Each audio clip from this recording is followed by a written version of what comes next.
Hey there, y'all. This is Sebastian with Project Slowbuild. Today's going to be a bit of a different video. I know I didn't post last week, but that's because life's been kind of smacking me pretty hard in the face. The last video that I did post, I was actually talking about the Buick, saying about how, it's going to be so reliable and it's going to get me from point A to point B just fine. I won't have any problems with it. Well, I should have knocked on wood, because I tell you what, it was the very next day. I went to work and worked just fine on the way to work. Worked just fine on my lunch. And then whenever I went to leave for work, as soon as I started the car, the entire engine started shaking pretty bad.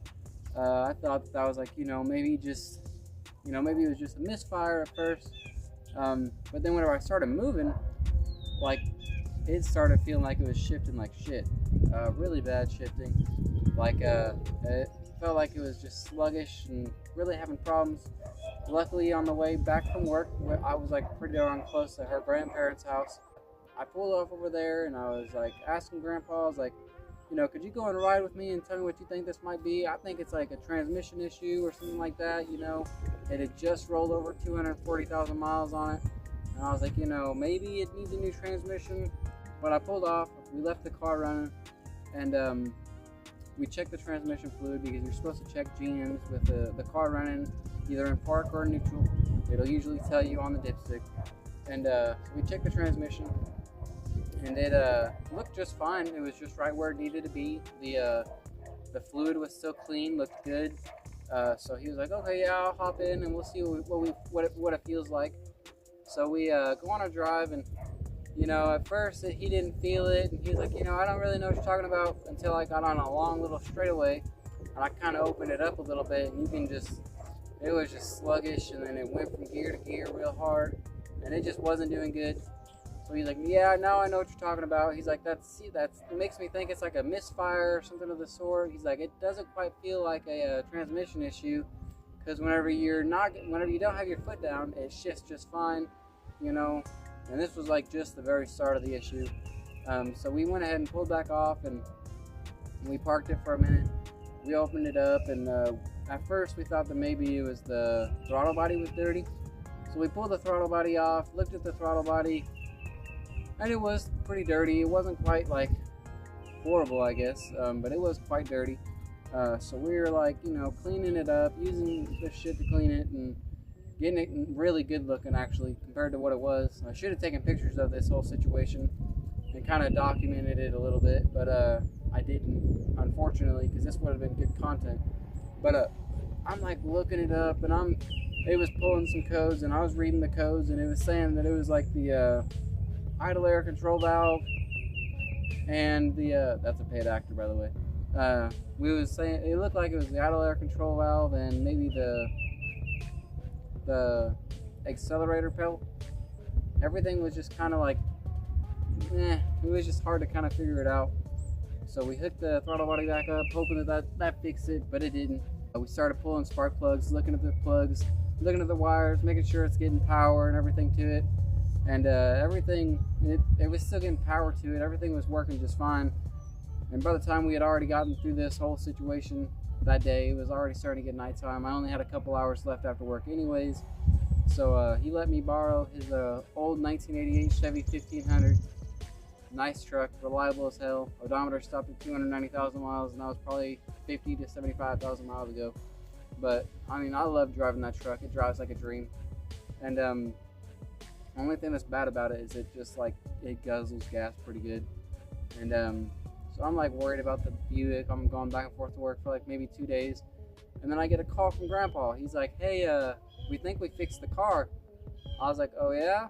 I was kind of planning on putting some money into it on my tax return, so it kind of surprised me whenever he said that.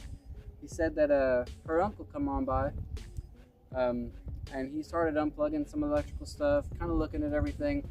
He unplugged the mass airflow sensor, and it started running just fine, idling just fine. It didn't die whenever it started, which that started happening by the end of the time that whenever we looked at it, after we had the issues.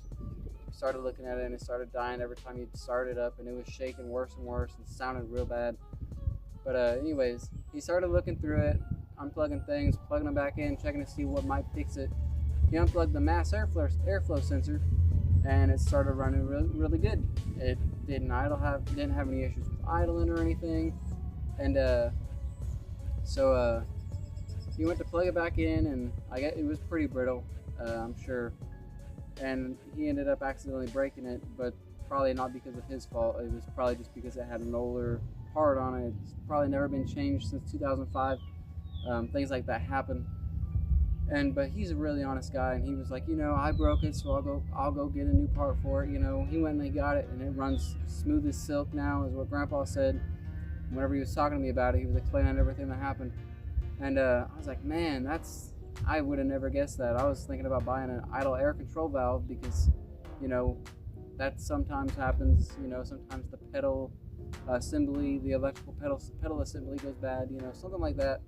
And I was just like, all them parts are kind of expensive, I was thinking at first maybe it was the transmission, maybe like the torque converter was going out, but it was just fine, whenever it was in low RPM. So, and it was throwing codes for like intake issues, so I just didn't think about the mass airflow sensor. And so they got a new one on there, runs just fine. So I went over, got the Buick, and we finally got a hold of our tax lady. She let us know how much we're going to get back. Me and my fiance started entertaining the idea of buying a house. So that's kind of taken up quite a bit of time, talking with realtors, talking with the bank, trying to find houses that are within a decent price that don't need a whole lot of work, which that's a whole spill all in itself. But another exciting thing that happened this week, which actually is real positive, really, really positive, that I enjoyed. I was finally able to get a sponsorship package through my sponsor that I actually posted about a couple weeks ago, I think. Posting the discount code, which is Project SB, with all caps, no spaces. The website's called DUBBY in all caps. And this week I was finally able to order some stuff, kind of go through it with y'all and kind of let you know kind of what I think about it. What I got here, they call them tubs. They're supposed to be 30 servings in a single tub. Little bitty spoons, I think they're 5 grams each. But this is supposed to be an energy drink. You just mix with water and it tastes really good. I got 2 different flavors because, I couldn't help myself. Originally, I ordered this tiger's blood, which I've always liked the taste of tiger's blood. I haven't tried this one yet, but I have tried this one. This is called Nostalgic Rainbow Sherbet Pop. This is one of their most recent flavors that they just come out with. And from what, this stuff tastes really, really good.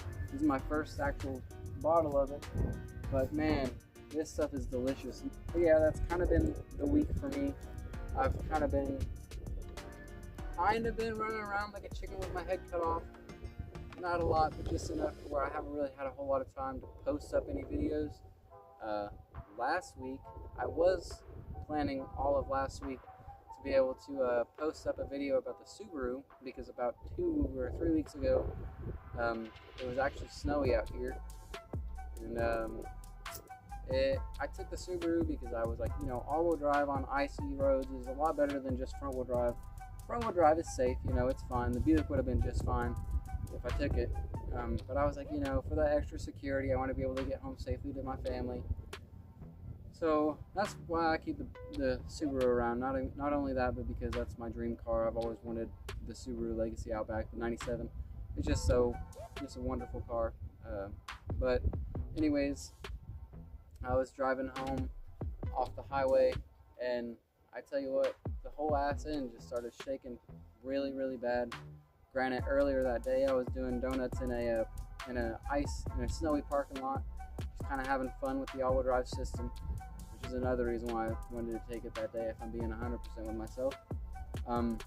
And that kind of, on the way home, ice started building up on the carrier bearing and around the drive shaft and stuff. So it threw it out of balance whenever I was on the way home. But I thought that my carrier bearing was actually just giving out, or my U-joints was giving out, which on them cars actually, you have to buy a whole new drive shaft to be able to replace the carrier bearing. They don't sell the carrier bearings by themselves. Granted, there are people on the forums that have just replaced the carrier bearing, but they had to do just about as much work as just replacing the drive shaft itself. So time is money, you know.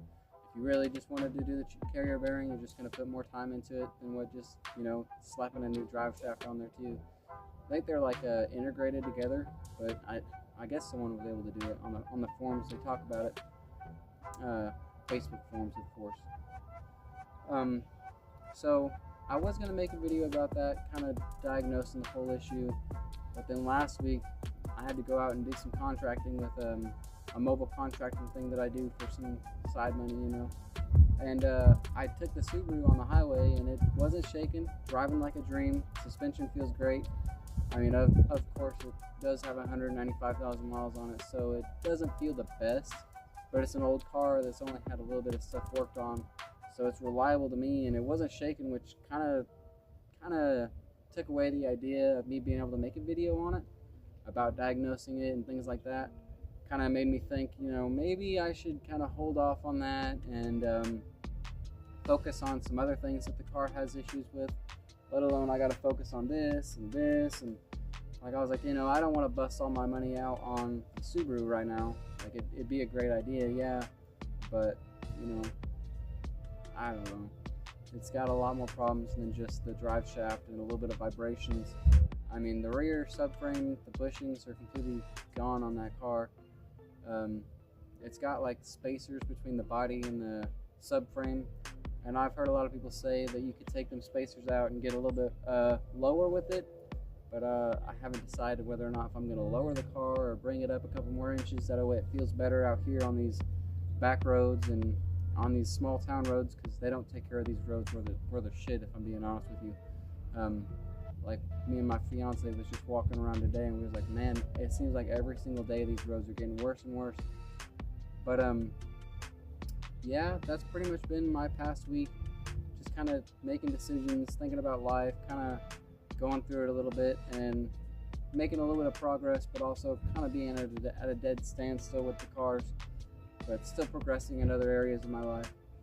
But that's kind of been, like I said, my past 2 weeks, and that's why I haven't posted.